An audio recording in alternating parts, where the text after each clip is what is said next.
নাই, আমরা বিএনপিও করি না, জামাতও করি না, আমরা এনসিপি করি না, আমরা গণতন্ত্র আমরা হচ্ছে জাতীয় গণতন্ত্রকামী সরকারপন্থী দল। সেনাবাহিনীর গাড়িগুলা যায় রাস্তা দিয়ে, মানে ব্যালট বাক্স নিয়ে বা হচ্ছে গার্ড দেওয়ার জন্য, তখন রাস্তা থেকে মানুষ দুয়োধ্বনি দিছে ভুয়া ভুয়া।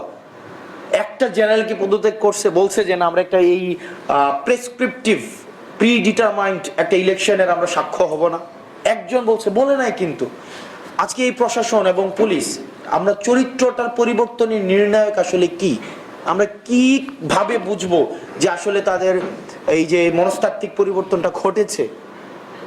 আমরা দেখেছি এখন কিন্তু উনারাও আবার ক্যাবলা পরিবর্তন করেছে। আমি একজন প্রশাসক বলছে যে আমাকে বললো যে হাসান দেখো, আমাদের আসলে কোনো দল নাই, আমরা বিএনপিও করি না, জামাতও করি না, আমরা এনসিপি করি না, আমরা আমরা হচ্ছে জাতীয় গণতন্ত্রকামী সরকারপন্থী দল।